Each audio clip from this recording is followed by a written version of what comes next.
Esta semana indagamos sobre el tema del sacerdocio y al cerrar un mensaje de esperanza para los votantes. Este es Jorge and Jorge Show.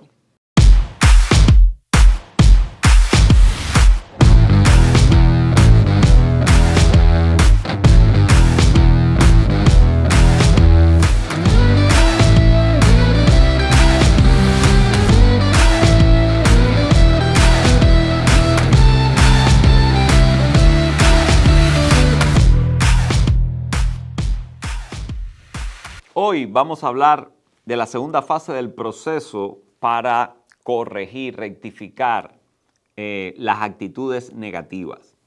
Sabemos que esto es un plan de Dios, todo el proceso consta de 3 partes.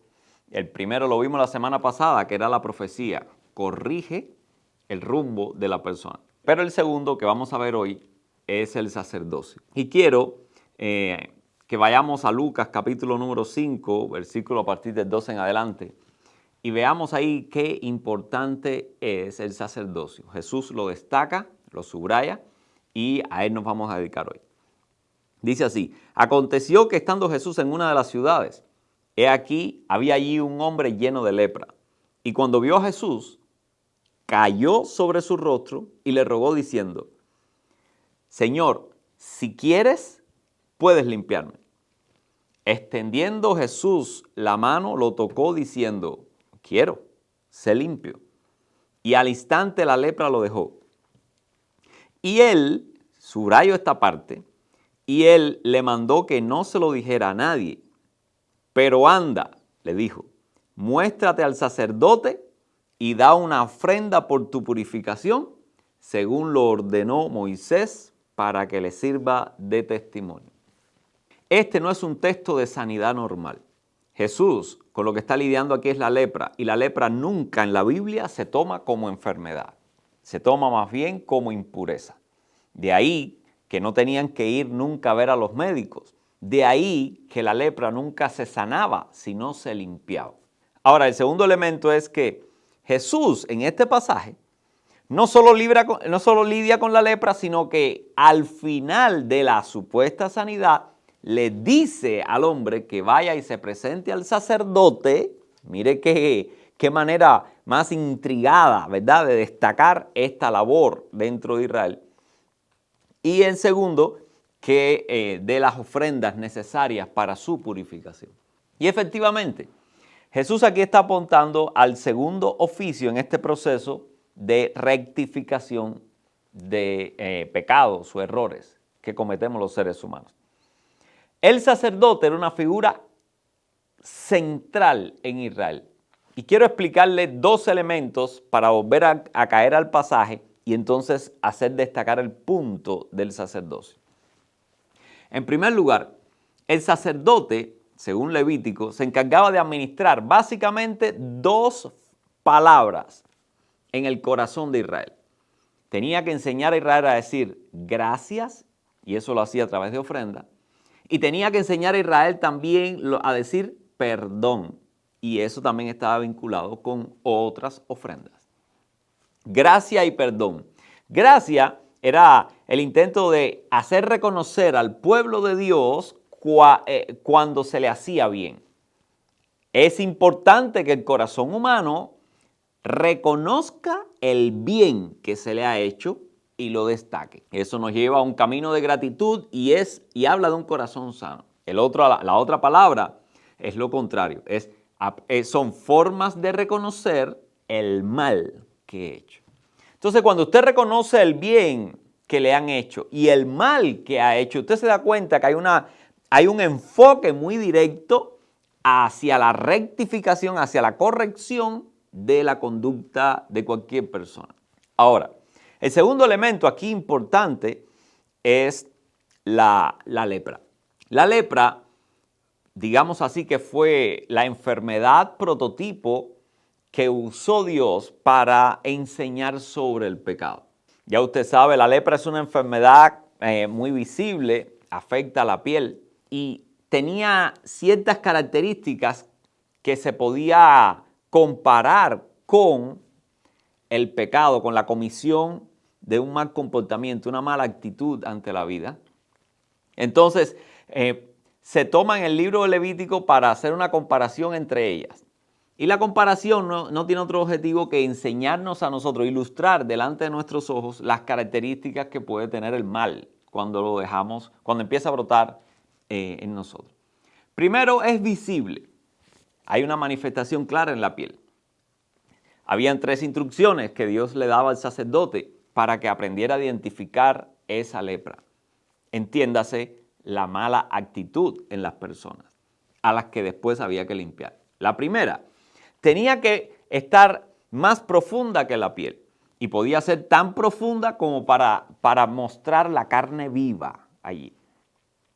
O sea, el sacerdote observaba si la lesión que había en la piel mostraba la carne viva allí o era más o profundizaba dentro de la piel. Eso era una señal de lepra. Haciendo el paralelo, el pecado nunca se queda en la superficie. La actitud incorrecta, el mal comportamiento tiene un trasfondo mucho más profundo del que nosotros creemos. Y eso apunta a donde hay que trabajar. El segundo elemento de la lepra que se asociaba con de la enfermedad de la piel asociada a la lepra era la extensión. El sacerdote tenía que visualizar si estas lesiones seguían extendiéndose y extendiéndose por el resto del cuerpo. Otro elemento interesante asociado al pecado, nunca se queda donde está. Nunca está relacionado solo con el acto o el área de la vida donde uno se comportó negativamente. Se va a expandir. Ojo, también hay que trabajar con ello. Y la tercera cosa que había que observar era que el área afectada cambiara tanto la coloración de la piel como del pelo. Lo que nos habla a nosotros de que el pecado lo transforma todo. Uno trata de pasar la mano y hacer ver que el mal comportamiento no tiene una profundidad, no va a seguir extendiéndose y no va a cambiar nada. Y es todo lo contrario lo que Dios está enseñando a través de la lepra. Es una persona, un leproso, que en Israel era considerado, como le estoy diciendo, una persona impura, ¿verdad? Quien se acerca a Jesús. Y Jesús después lo manda a ver al sacerdote porque el sacerdote era la única persona autorizada en Israel para certificar que una persona tenía lepra o que una persona había sido librado de la lepra. Había que ir ahí. El sacerdote entonces tenía que tomar las medidas pertinentes.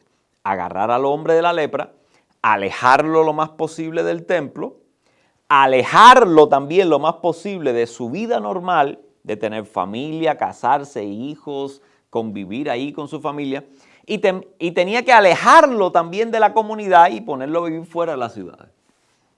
Era la imagen. Si pecas, si tienes pecado, eso es una separación de todas las cosas a las que uno necesita estar agarrado. Entonces, este hombre, bajo esa mentalidad, ve a Jesús y enseguida despierta la oportunidad en su corazón de poder limpiarse. De hecho, este hombre no le dice a Jesús, sáname.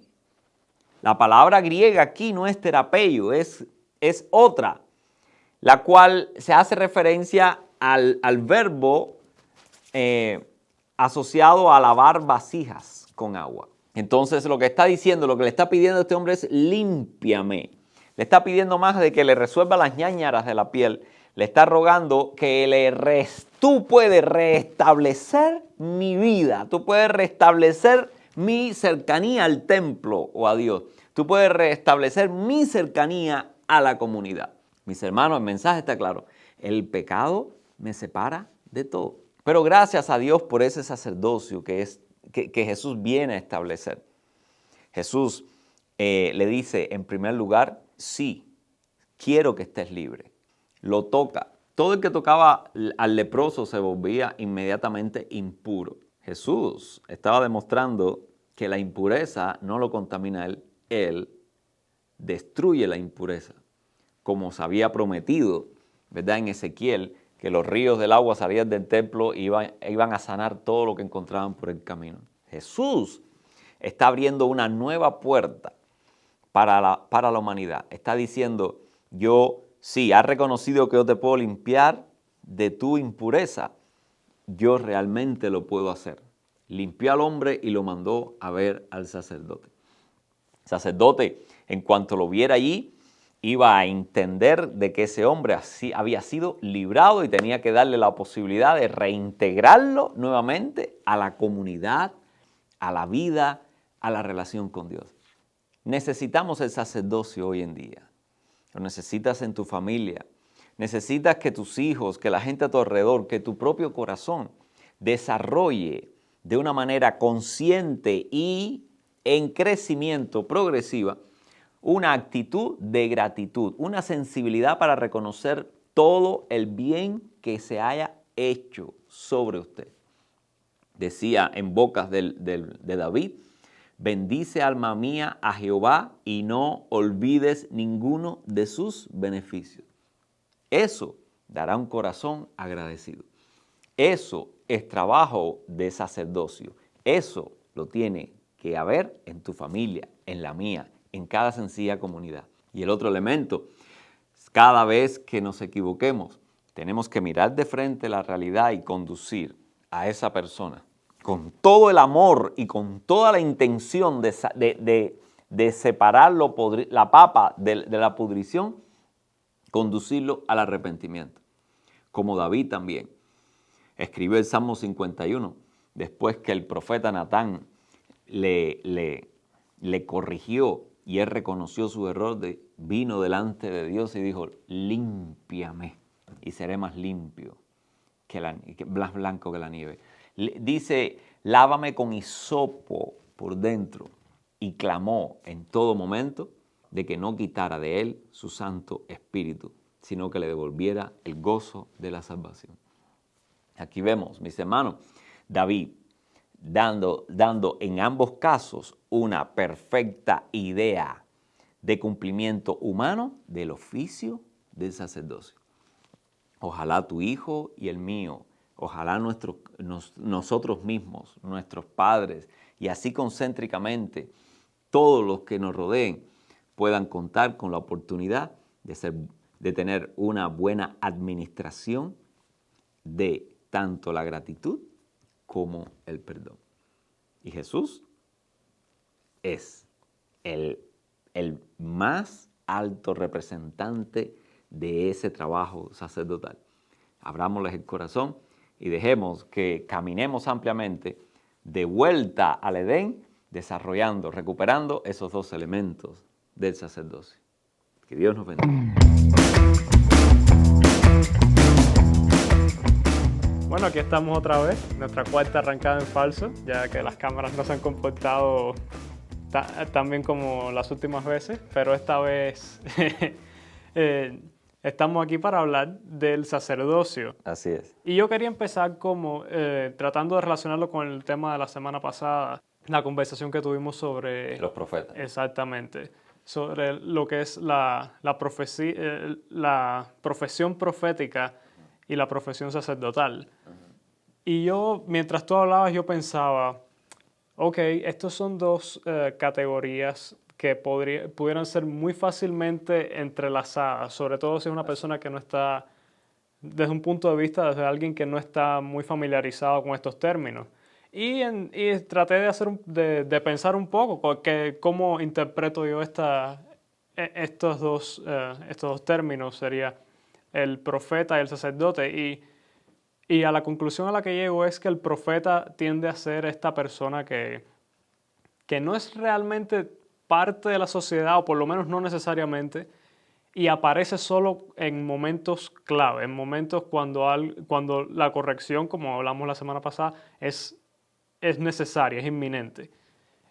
Sin embargo, el sacerdote es este personaje que está muy arraigado a la sociedad, que es parte de los ritos sociales, que tiene que interactuar con todo el mundo, que está ahí todo el tiempo y que tiene que asegurarse mantener cierto nivel de estabilidad o tradición.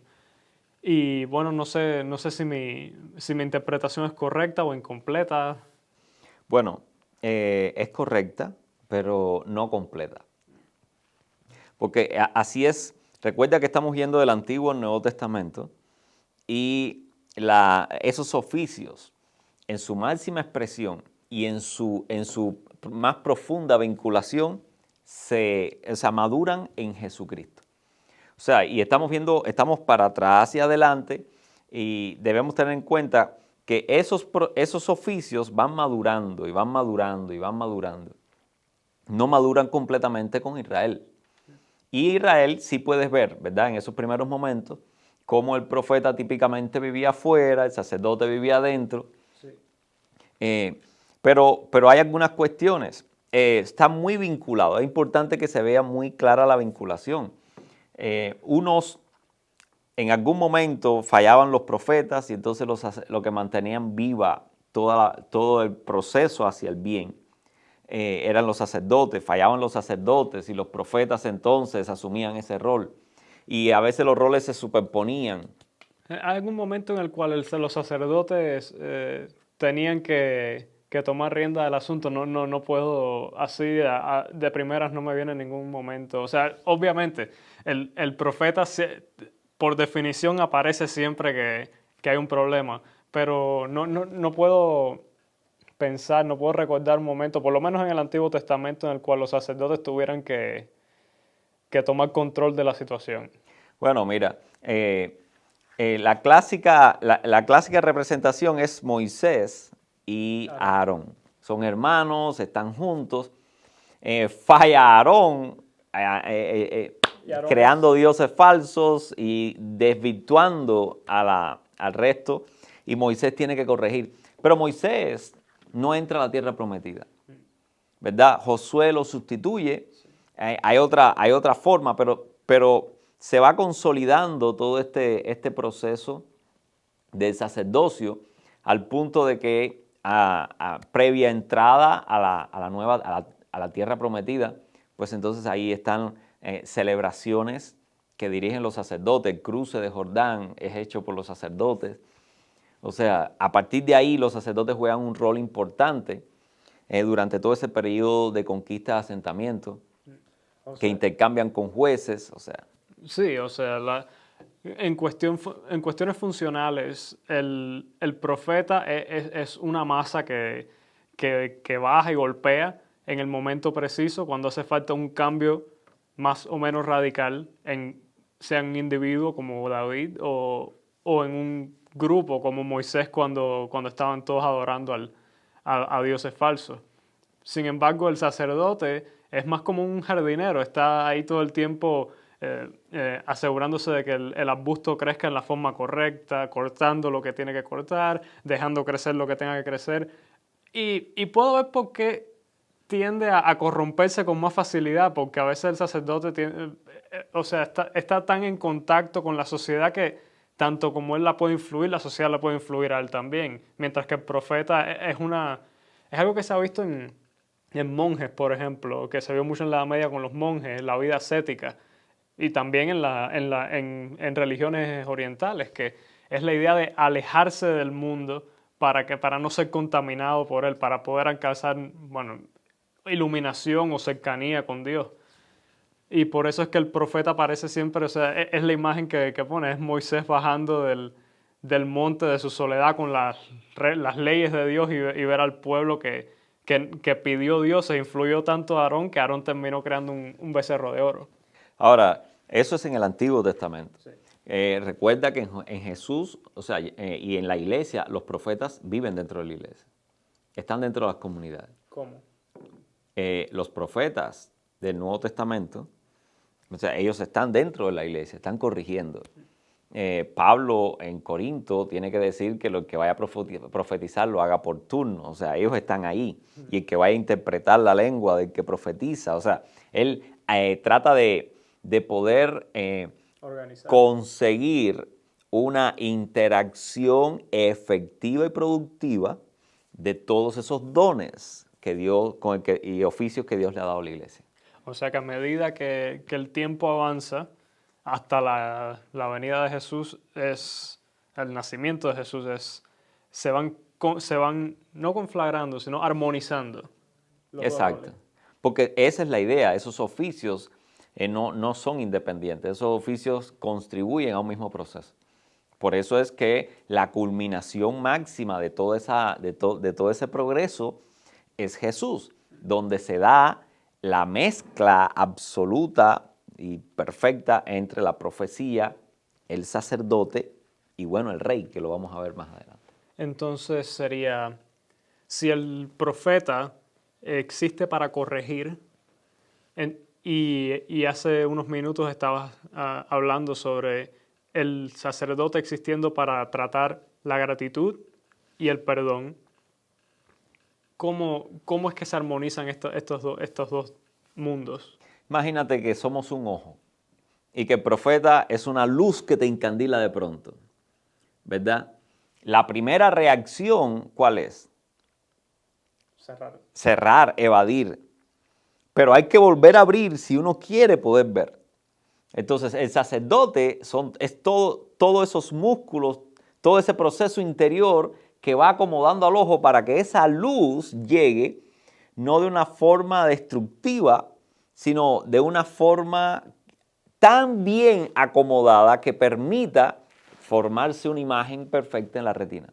Entonces, todos esos músculos, todo ese acomodo que ocurre dentro del ojo es lo que lo que hace el sacerdote. Y es a través de la gratitud y del perdón. Bueno, esos son los dos elementos fundamentales. Recuerda que la Biblia es un todo, es un hilo desde el principio hasta el fin. El gran dilema en el que cayó el ser humano, o sea, Dios lo puso a que gobernara. Sí.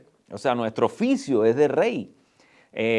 Por caer de esa capacidad y ser una fábrica ahora de errores y de compromiso de los objetivos iniciales, hay que crear todo este sistema de restauración a esa condición de gobierno, pero un gobierno saludable, productivo, colaborador con el Creador. Pero cuando nosotros caemos de esa condición, caemos bajo la propuesta de ser como Dios. Uh-huh.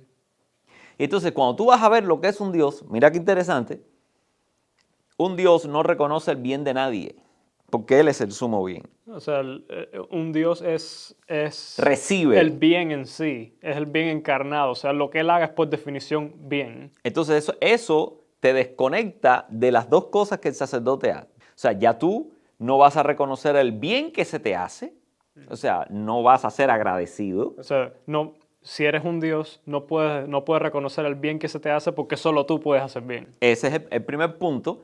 Ahora, un ser humano caído, estamos hablando de ingratitud. Uh-huh. O sea, y es un extremo peligro para un ser humano que crezca partiendo de la idea que no tiene que agradecer nada, que todo lo merece. Uh-huh. Porque es Dios.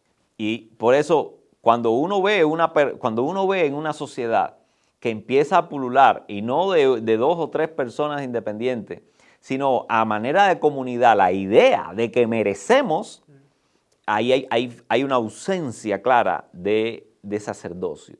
El oficio de sacerdocio está carente ahí. Vamos a hablar un poco de ingratitud, porque es un tema que a mí me interesa mucho. Y te quiero poner un pensamiento y quiero saber tu opinión. Ha sido una observación mía y de otras personas que admiro y que he podido seguir, que las personas ingratas tienden a ser infelices. Por supuesto. Si estás de acuerdo con eso, entonces, ¿por qué tú crees que esos son dos factores que se correlacionan con tanta facilidad? Imagínate el esfuerzo que lleva tratar de negar que alguien te hace bien. La mayoría de los casos es por envidia, para no sentirte inferior. Uh-huh. Entonces, tienes que hacer un esfuerzo, se lleva energía espiritual luchar contra esa realidad. Segundo, es muy duro también tener que reconocer que uno necesita. Ayuda. Que uno no tiene todo lo que se requiere para dar para cumplir el ideal. Para llegar, exacto, para llenar la idea que yo tengo de mí mismo. Es un constante enfrentamiento a la realidad, eso lleva un desgaste emocional psicológico, espiritual muy grande. Y creo que te ponen en un modo hostil todo el tiempo. Es que finalmente no puedes hacer ese trabajo por el agotamiento, no puedes hacer ese trabajo de manera fina y particular cuando aparezca. Entonces terminas desarrollando una actitud contra todo. Y entonces cuando uno se vuelve ácido, Te amargas contra el mundo. y eso no para. O sea, uno refresca. La persona que se esfuerza mucho, no voy a reconocer a este. Y déjame ver cómo no reconozco a este. Y al contrario, cuando hable, dejo ver que yo lo sabía antes. O sea, toda esa energía tú la puedes gastar con 3 o 4 personas alrededor. Pero a la medida que vas avanzando el tiempo, interaccionas con más personas, eso lo tienes que volver un hábito. Entonces, esa discriminación inteligente para que el otro no se dé cuenta se va perdiendo y se va volviendo algo burdo, grosero con todo el mundo. Pero la persona no va percibiendo en lo que se va convirtiendo. Él sencillamente está reaccionando a la capacidad que puede. Pero lo abruma el tener que hacerlo con más y con más personas. Y si a eso le sumamos la otra parte del sacerdocio, que es la idea de reconocer tus errores, o sea, de pedir perdón, también tienden a estar muy correlacionadas, porque yo creo que son dos alas del mismo pájaro. Es lo que estoy diciendo, pero bueno, déjame terminar el puntico donde lo quería llevar. Okay. Cuando tú terminas tratando de hacer ver a todo el mundo que tú eso lo sabías, que en realidad no lo necesitabas, que no sé cuánto, eso no para ahí. Al final uno se lo cree.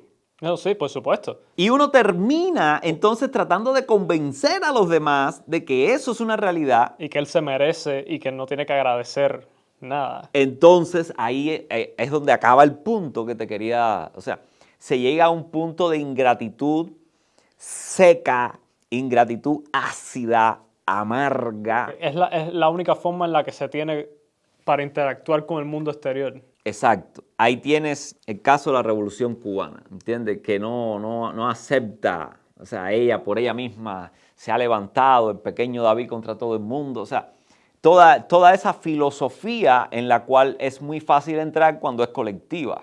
Tú llegas, te reglamentas, entiendes la mecánica y la empiezas a producir junto con el colectivo. Pero te conviertes en una persona que no reconoce nada. Entonces no puedes discutir con nadie. No puedes avanzar, porque ya todo lo que hay que saber ya lo tienes que saber. O sea, ¿qué le vas a reconocer a alguien? Todo el mundo tiene que estar diciéndote mentiras. Todo el mundo tiene que estar atacándote.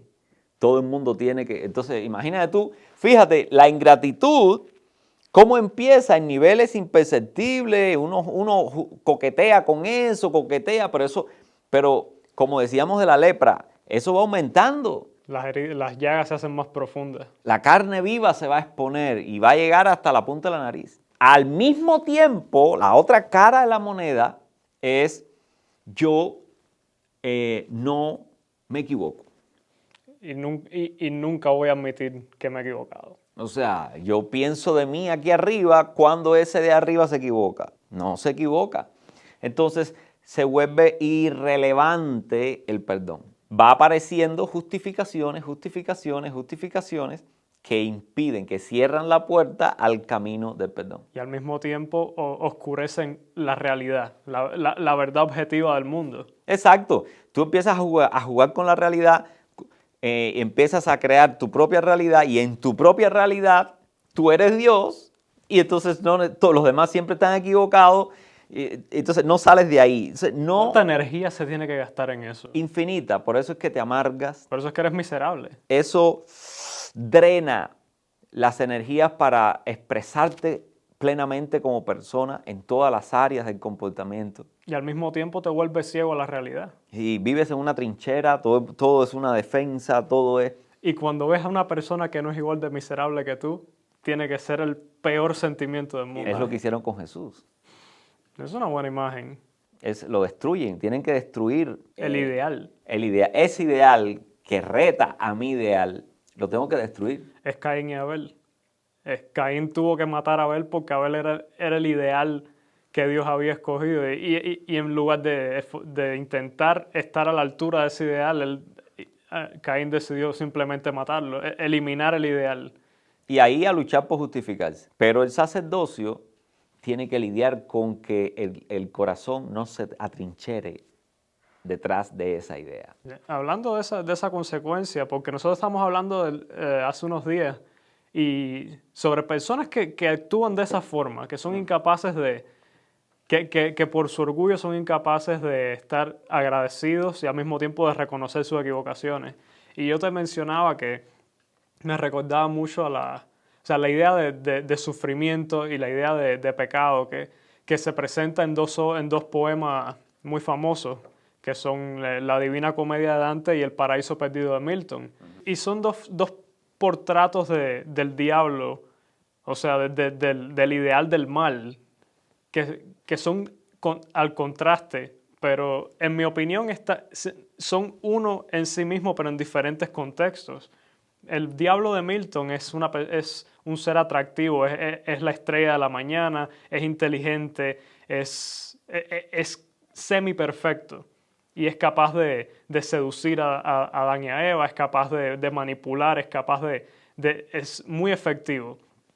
Pero la representación del mal es que por ser él la cualidad más poderosa del ser humano, que es la habilidad de pensar, que es la habilidad de verse por encima de los demás, de poder pensarse a sí mismo Dios, que al mismo tiempo se da cuenta que es insuficiente y por no querer admitir eso, crea su propio infierno. Y en ese infierno lo único que le da paz o un semblante de paz es poder traer tantas personas posibles. Mientras que el infierno de Dante, el diablo que está atrapado en el último círculo, que según Milton es un infierno que ha creado él mismo a través de su propia ceguera, de no poder reconocer que está equivocado y reconciliarse con Dios. En el infierno de Dante, el diablo es una criatura grotesca, que él no tiene palabras para describir qué tan desagradable es.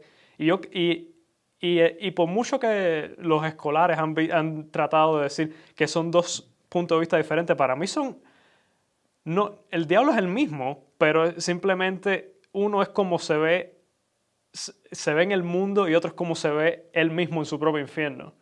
La persona que es incapaz de hacer este trabajo sacerdotal, como tú lo mencionas, para mí es una persona que por fuera se ve como el diablo de Milton, o que tú y yo lo podemos ver como el diablo de Milton, pero por dentro ellos se ven como el diablo de Dante. Si tú escoges la vía de la razón, te das cuenta, el diablo sabe usar la razón. Lo que pasa es que en la medida que usa, que es inteligente para sus propósitos, va cayendo, va cruzando fronteras morales que lo convierten en un monstruo. Entonces tiene la habilidad de presentarse, como dice, ángel de luz, pero sin embargo conducirte a la miseria más caótica que puede imaginar el ser humano. Que es donde la habita. Entonces, como la lepra, ¿no? Al principio no, esto no es nada, pero inevitablemente te va a consumir. Exacto. Tiene sus grados, su estadio, y va a avanzar. No, y el sacerdote estaba puesto ahí para diagnosticarlo, porque algo avanza hasta que haya diagnóstico. Hablaste del término griego para el tratamiento médico, y ese no es el que se usa cuando se habla de la lepra. No, o sea, para la lepra se usa limpieza, carateo, y terapeo es para sanar. O sea, que no se veía como una enfermedad siquiera. No. Dios se encargó de que quedara grabado en la mente de las personas a través de algo tan visible, una enfermedad tan visible, tan corrosiva como la lepra, quedara expuesto la pureza, el comportamiento humano, cómo se iba corroyendo, cómo se iba pudriendo, cómo iba cambiando el color alrededor, cómo iba mostrando la carne viva. Es la corrupción del pecado sobre el ideal. Exacto. Porque que estamos hablando un poco de términos griegos, porque cuando hablamos de pecado, Pecado viene de, la raíz de pecado es la palabra griega hamartia, que es un término de arquería, significa fallar. Y entonces, yo creo que cae muy bien con la idea de corregir, porque el pecado no es simplemente hacer mal, es fallar en el ideal. O sea, ese es el concepto hebreo, errar del blanco. O sea, es la idea de tirar una flecha y no dar donde debe dar. Y que la flecha vaya a otro lugar y no de donde es. Entonces, y por eso es que necesita la corrección. Pero mira qué interesante. Ese concepto de pecado solo lo puede desarrollar una cosmovisión que parte del principio de que hay un Dios creador. ¿Cómo llegamos ahí? Nadie crea algo sin sentido. Todo el que crea algo ha identificado una necesidad, ¿me entiendes? Y crea algo para un propósito. O sea, ha respondido a una motivación. Ha respondido a un objetivo que se quiere cumplir. Ahora, si tú no partes de la idea de que hubo un diseñador, pues entonces no vas a entender que todo lo que existe tiene un propósito definido a cumplir. Entonces eso significa que si yo uso algo que Dios creó para un fin, yo lo uso para otro fin, yo estoy desvirtuando el propósito, estoy desviando esa flecha. O sea, yo soy carpintero y hago esta silla, ¿entiendes? Y obviamente mi diseño va a responder a la necesidad que va a cubrir. Yo no voy a hacer una silla inclinada así. Yo voy a hacer una silla así, voy a hacer una así con espaldar, con patas. O sea, yo no lo voy a poner para que sea colgada en una pared. O sea, y ese diseño va a responder a la función. Ahora, cuando yo uso esta silla de escalera, yo puedo usarla, sí, puedo usarla, pero ¿qué va a pasar con la silla al cabo del tiempo? Se va a destruir. Entonces, todo lo que ha sido creado con un ideal final, y eso es como una flecha. Ahora, para los judíos, cuando yo usaba algo, yo usaba una flecha que Dios había tirado, la usaba para cualquier otra cosa, yo iba a errar en el blanco en mi comportamiento. Esa no es la idea detrás del término de la blasfemia. Bueno. No necesariamente. Pero es la idea detrás del término pecado hebreo. Ahora, los griegos le aportan. Los griegos estaban muy, muy bien enfocados en el estudio de la persona. Y entonces por eso empiezan a separar los elementos que forman a la persona, el cuerpo, esto, lo otro. Entonces desarrollan un concepto de corrupción, que es lo que significa hamartia. Corrupción, algo pervertido. Entonces, ve, ya no es en función del objetivo como tal, sino como la desvirtuación de su esencia. Muy en sintonía con el ideal, con la imagen de la lepra. Exacto, exacto. Pero, como te das cuenta, la lepra, desde la perspectiva judía, lo que pretendía era ilustrar un fenómeno completo y global. O sea, él no está agarrando la piel y no, él está diciendo, agarro a la persona y todo lo que va a pasar en la persona te la voy a describir. Se le va a pasar esto, le va a pasar esto, le va a pasar esto, y vas a tener que hacer esto y esto y esto, y todo muy como un todo, que no es la idea de los griegos. Los griegos, en función de poder racionalizar a un nivel más pequeño, más diminuto, más profundo, pues entonces tiene obviamente que especializar.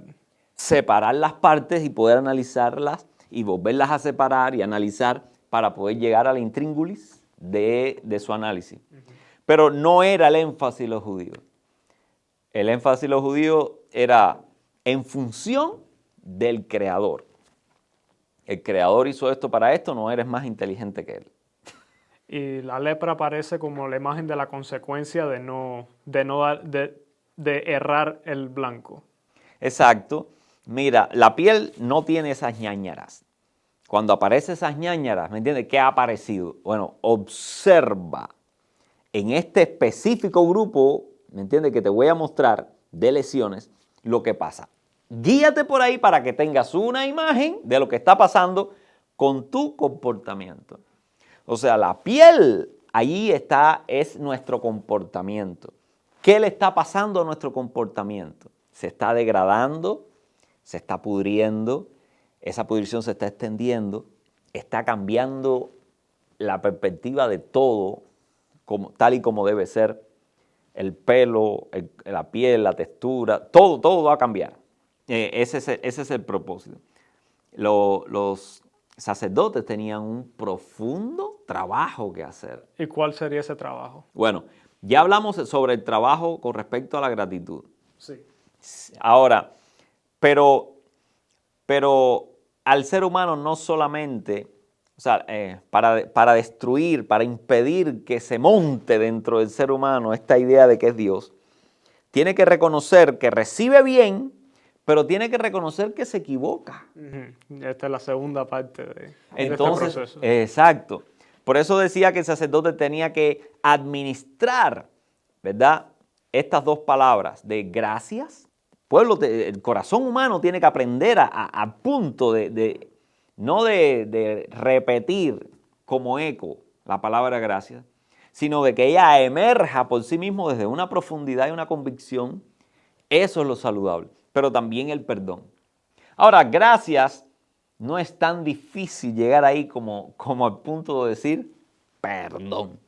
Y aquí este es el elemento al que más tiempo se le dedicaba en el sacerdocio. El libro de Levítico es el manual del sacerdote. Y en el medio de ese libro, pues tenemos dos capítulos que hablan acerca del día de la expiación, que es el ritual que enseñaba a los israelitas, conducía de la mano a los israelitas a través de lo que era el perdón, pero con ejemplos, así como también lo hacía con la lepra. ¿Cuál era el ejemplo? Bueno, para el perdón hace falta dos elementos importantes. Hay dos elementos importantes que nos ayudan a nosotros, ¿verdad?, a desear el camino del perdón contra la voluntad de nuestra carne. Entonces, cada uno era ilustrado, ¿por qué? Por un animal. El sacerdote agarraba dos animales, ¿verdad?, e iguales, y con esos animales hacía cosas diferentes. Lo primero, uno lo sacrificaba. Entonces, ahí es una situación dura, ¿no? Porque la imagen que se te quiere demostrar es, mira, tú eres culpable de que le pase esto a este animal. A través de tus fallos y tus errores, ahora este animal tiene que pagar ese precio. Entonces, y le dice, no mires para otro lado. Afronta tu vergüenza. Mira a la cara, mira al rostro, al que está pagando por ti. Qué diferente de la actualidad. Exacto. Entonces, imagínate tú, todo, hoy en día no queremos mirar ninguna consecuencia. ¿Me entiendes? La enmascaramos, la ocultamos, miramos para otro lado. ¿Me entiendes? No tenemos el valor suficiente de dar la cara a la persona que va a asumir la responsabilidad por lo que hicimos nosotros. Emulamos al diablo de Milton. Exacto. Ahora, ¿qué es lo que hacían los sacerdotes? La responsabilidad del sacerdote de decirle, era traer ese animalito delante de todo el pueblo. Ya te imaginas el animalito, hoy nos cuesta trabajo a nosotros arrancarle una pluma a un cuervo. Y hay protestas y todo eso por un cuervo. La hipocresía, pero nos comemos los pollos y nos los comemos con... Siempre y cuando no tengamos que lidiar con lo que tenga que hacerse para... Exacto, yo me pregunto, ¿cómo valoraríamos nosotros los animales si todavía nosotros tuviéramos que ir al patio, agarrar la gallina por el cuello y ver cómo nuestras madres le daban vuelta al cuello de la gallina, se la llevaban, le arrancaban las plumas, lo abrían, le sacaban los mondongos, todo eso en la cocina dentro de la casa? Y con sangre y con todo eso. Bueno, muchos se desmayarían. Muchos, y no estamos ante la evidencia de que eso es por una culpa mía moral. Aunque sí lo tengo que hacer para comer. Sí, no, yo creo que parte de todo eso, de todo este fenómeno es que hoy en día existe el movimiento vegano. Hay muchas personas que simplemente no quieren formar parte bueno, de lo que es necesario para alimentar. Ahora, mira esto. Dios no quiere que evitemos esa experiencia. A Israel lo entrenó en esa experiencia, o sea, para que relacionemos en nuestra mente, en nuestra conciencia, de que cuando yo planifico comportarme mal, a alguien le van a sacar sangre. Entonces, cuando yo tengo esos dos elementos ahí, eso no es perjudicial. No, que si la culpa es necesaria, no hay nada que nos vaya a parar de comportarnos mal otra vez, que no sea eso. Confrontar directamente nuestra... Hay que afrontar la realidad. Alguien va a pagar por nuestras malas acciones. En el mejor de los casos, somos nosotros. Así debiera ser. Pero la inteligencia nos ha llevado a saber cómo podemos desviar las consecuencias que nos tocaban a nosotros sobre otra persona y no mirar allá. Es muy paralelo a la tesis de la famosa novela de Dostoyevsky, Crimen y Castigo. La idea de que a través de que este personaje se justifica para cometer un asesinato y tiene toda la justificación y tiene todo y se cree con todo el derecho y se sale con la suya. Pero no puede y tú lo lees y tú casi que estás de acuerdo con él la mitad del punto hasta que te enfrentas al dilema que él tiene que enfrentar con su conciencia. Puede ser inocente a los ojos de los demás, pero él sabe que es culpable. Ahora, el papel del sacerdote es crear una conciencia que vincule las consecuencias negativas con mis acciones. Ahora, eso es lo primero. Eso lo primero es que me baja exacto, me baja de la silla del rey y me pone aquí a darle la cara al propio infeliz, que va a asumir por nosotros. El otro elemento estaba dado por el otro animal. El otro animal no moría. El otro animal se llevaba afuera del campamento, del tabernáculo. Simbólicamente se depositaban todas las maldades de todo el pueblo ahí presente sobre la cabeza del animal. Supuestamente ese animal se llevaba, o sea, asumía toda esa maldad, toda esa mala intención, todo ese deseo de comportarse mal, toda esa envidia, todo eso. Y se agarraba y se ponía en las afueras del campamento donde vivía todo el mundo y lo lanzaban para el desierto. Lo desterraban. Fuera de aquí. La maldad no puede vivir aquí. O sea, el mensaje estaba claro. Qué bueno que hay un canal que asuma el mal y se lo lleve.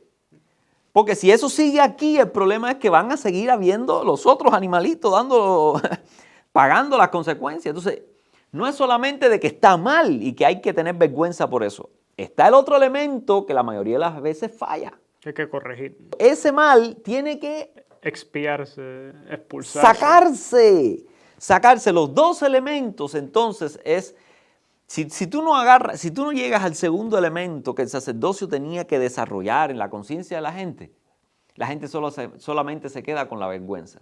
Y ahí es donde hay mucha teoría hoy en día. Bueno, toda la teoría de Freud parte desde ese punto de que vergüenza por sí sola... Culpa, vergüenza, pero es que ese no era el elemento completo. No, ahí tienes razón, o sea, Freud no estaba equivocado. Si tú vives de la culpa y de la vergüenza, eso te va a guiar, bueno, a problemas mentales incluso. Ahora, la solución que se le ha dado modernamente es, bueno, vamos a eliminar la culpa y la vergüenza. Es completamente ir hacia el otro lado. O sea, si no ves el otro elemento, lo que pasa es que el otro elemento no está en las manos humanas. Ese es el asunto. Esa es la labor que vino a hacer Jesús y que la completó. Porque lo que Jesús no solamente aquí está trabajando con este leproso, con toda esta mentalidad que hay detrás, ¿me entiendes? Dirían algunos culturales, yo diría espiritual. Todo este dilema espiritual que está viviendo este hombre, que viene a decirle que lo limpie la lepra, está diciendo, ve al sacerdote. O sea, yo no estoy negando el trabajo del sacerdote, yo vengo a confirmar, yo me voy a convertir en el sumo sacerdote. O sea, está confirmando el trabajo sacerdotal de que de asumir la responsabilidad, la culpa y además a avanzar hacia algo más que Dios pueda proveer, no sé qué será lo que pueda proveer, que pueda remover este mal de una manera real, objetiva de mi vida. Este deseo de volver a comportarme de la misma manera. Esos dos elementos están empaquetados en el centro del libro de Levítico, que era el manual para el sacerdote. Entonces el sacerdote lo que tenía que hacer era lidiar, o sea, conducir a la gente a través del perdón. Decirle, asume la culpa, asume la responsabilidad, siente vergüenza. No tengas miedo, pero sigue, te llevo de la mano, te sigue, porque eso no se queda aquí. Sí. Tenemos que seguir avanzando hacia el otro animal, donde finalmente vamos a sentir, ¿qué cosa? La liberación. Por eso es que la Biblia hace énfasis en que si el Hijo os liberare, seréis verdaderamente libres. Porque Jesucristo no solamente está representando al sacerdocio. Jesucristo en la cruz representó a este animal y al otro animal. O sea, él da su sangre y ahí se convierte en el primer animal y asume la responsabilidad por los pecados de todo el que quiera vertirlo sobre él. Y ahí se convierte también en el otro animal. Entonces Jesús es tanto el que oficia como el sacrificio en sí. Entonces el Señor se convierte en el sumo, por eso es que completa todo eso. Y por eso es que se convierte en el prototipo del sacerdocio supremo. Y por eso es que es ahí donde cambia el modelo de sacerdocio con respecto a, en ese momento armoniza con el profeta y, con el rey.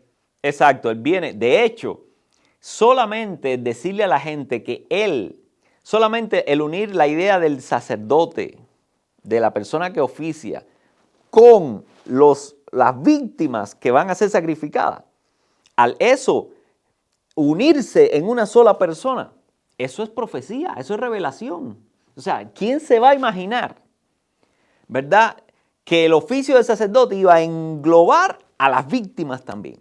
O sea, lo que Jesús está revelando ahí es impensable. Es bastante complejo. O sea, no hay forma de llegar allí. Humanamente tú dices, si tú eres sacerdote, tú no puedes ser la víctima. Entonces, Jesús se la ingenia para, estando entre nosotros, ayudar a conectar todos esos elementos que humanamente tienen que estar separados para que puedan funcionar en la práctica y todos los une, elevando la expectativa y concretando, enfocándonos a nosotros en una sola persona. Eso ni un novelista. No, es... por una razón, o sea, que cambia el curso de la historia. Entonces, a eso le llamamos revelación. ¿Me entiendes? Al hecho de ¿qué? De decirle, no tengas miedo a afrontar la culpa, cualquiera que sea. Y no tengas miedo que no te vas a quedar a medio camino, atrapado en la culpa. Te voy a dar un camino de salida. Y yo creo que esa es la palabra para describir el trabajo entonces del sacerdote. Es el guía que te guía a través del camino para poder purificarte de la corrupción natural que habita en todos nosotros. Imagínate tú, David lo describe así, aunque ande en valle de sombra de muerte. O sea, ¿qué lugar puede ser más sombrío, más angustioso, más desesperanzador, más terrorífico que el camino de aceptar con toda la responsabilidad la culpa y la vergüenza? O sea, eso es un camino de muerte. O sea, no hay forma, a la medida que tú vas asumiendo más y más responsabilidad por tus actos y estás asumiendo también el castigo que humanamente conectamos a eso. Entonces, mientras más grande la culpa, más grande el castigo, mientras más grande el castigo, más cerca la muerte, mientras más cerca la muerte, menos esperanza, menos salida se le ve ese camino. Entonces, es muy natural que el ser humano rechace, ¿me entiendes? Dejarse llevar, ponerse en la posición de la culpa y la vergüenza, porque no tiene ni idea de cómo va a salir de ahí. Entonces, es muy humano. El hecho de que sea muy humano y que provoque la reacción o la resistencia es lo que destaca cuánta revelación hay en Jesucristo, cuánta divinidad tiene que haber detrás de lo que Jesucristo está enseñando, cuánta profecía tiene que haber en lo que Jesucristo está enseñando, para que Él no solamente lo descubra, sino que lo comparta y además lo protagonice. O sea, no hay chance. Bueno, todo eso está muy bonito, un mensaje es extremadamente complicado, pero yo creo que es muy importante tratar de traducir esto a la mesa de la cocina, a la vida natural de las personas. O sea, ¿sobre quién cae la responsabilidad de ser un sacerdote hoy en día? Vamos a la familia. Yo no voy a decir que tiene que ser el padre. Tiene que ser el adulto que está en responsabilidad del hogar. O sea, alguien, y puede ser hasta compartido, obviamente, pero debe el espíritu del sacerdocio, el espíritu de administrar, de enseñar a la familia, al niño desde pequeño, de que debe saber por qué dar gracias y cuán saludable es eso, y reconocer y pedir perdón. No importa cuán oscuro y cuán temeroso puede ser, es responsabilidad de quien esté a cargo de la familia. Así es como evitamos que la lepra emerja dentro de las personas. Bueno, si esto se hace así a nivel de la familia, pues vamos a dejar de experimentar a nivel social. Sabrá Dios cuántas cosas se están experimentando hoy por hoy para tratar de evitar las consecuencias de la lepra. O esa olla tiene presión. O sea, eso es algo en lo que no podemos tocar hoy porque nos estamos quedando sin mucho tiempo. Pero, bueno, a menos que tengas algo más que añadir en ese... No, solamente quería aterrizar eso a nivel celular, a nivel de la casa. Sí. Entonces, enseñemos a nuestros hijos a hacer las ambas cosas y hacerlo de corazón. Yo creo honestamente, vas a tener una vida mucho más saludable, mucho más próspera si se sigue ese... Vamos a ser humanos. Vamos a dejar de criar dioses, semidioses, frustraciones, caricaturas de dioses. Vamos a empezar a crear seres humanos con nobleza, con humildad, con apertura a crecer, con respeto por el bien y por guerra abierta al mal. La imagen que yo creo que hay que tener en la mente cuando quieres ver la consecuencia de la lepra. Piensa en el diablo de Milton y el diablo de Dante. Son los dos en uno. Que la persona que sigue el mal, si tus hijos siguen este camino que no ofrece redención, van a tener que tratar de presentarse como el diablo de Milton a todo el mundo, mientras tanto viven como el diablo de Dante. Exacto. Y nadie quiere una foto como esa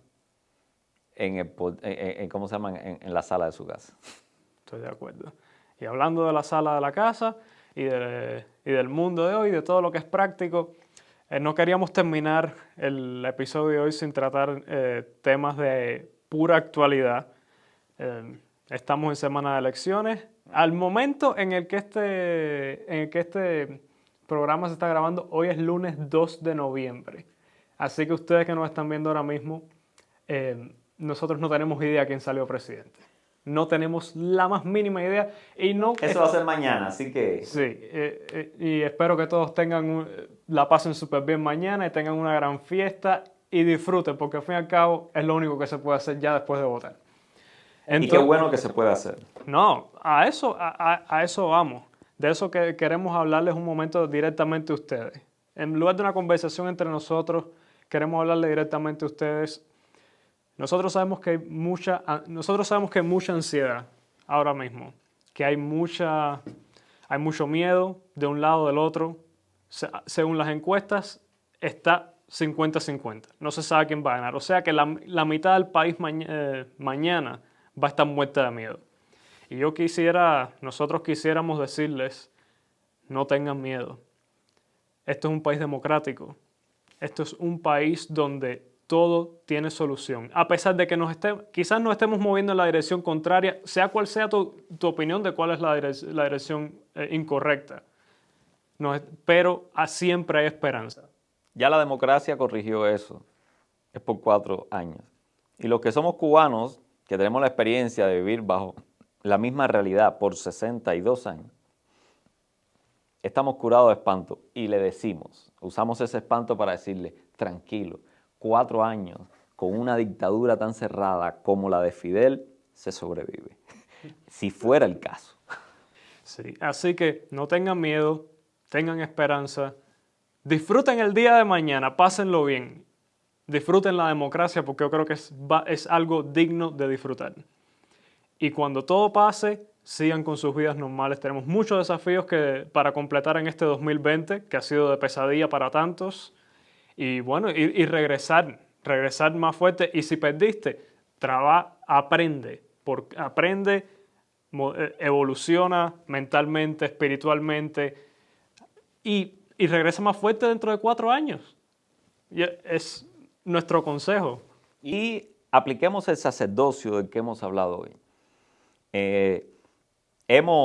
Durante estas campañas, lo que hemos hecho es reconocer el bien parcialmente a quien polarizadamente apoyamos y exageramos el mal no en nosotros, sino en el otro candidato. Ahora, yo espero que después que las elecciones estén definidas, al menos como sociedad no tengamos más justificación para regresar nuevamente al oficio del sacerdocio a nivel social. Reconozcamos en la medida todo el bien que se nos hace y asumamos con gran responsabilidad el comportamiento negativo que hemos mantenido. Bueno, y creo que con eso ya es todo por hoy. Y de nuevo, no queremos hablar específicamente de cuestiones de elecciones hoy. Ya para eso será la próxima semana cuando todo esto haya pasado. Bueno, decirle gracias por vernos, por seguirnos acá. Ya, como dicen todos, dele like, comparta y dele clic a la campanita. Y desarrolle conversaciones como esta en la familia, con sus hijos. Esperamos que esto sea un modelo que le sirva, que le motive y que le desafíe para hacerlo. Necesitamos conversar. Sí, muchas gracias por su apoyo. Hemos recibido mucho más apoyo del que esperábamos porque esto simplemente es un proyecto con muy poca ambición. Simplemente nosotros queríamos hacer algo. Creíamos que era el momento de hacer algo y compartirlo con todo el que quisiera verlo. Y estamos muy agradecidos por todo. Y no nos queda más que desearles mucha suerte en las elecciones y sobre todo no pierda la esperanza. Y esto es por ustedes. Muchas gracias por conectarse a nuestro show, espero que hayan disfrutado el contenido. Si les gustó el contenido, por favor no olviden dar like, suscribirse y darle a la campanita para que estén notificados de cada vez que un nuevo episodio salga al aire.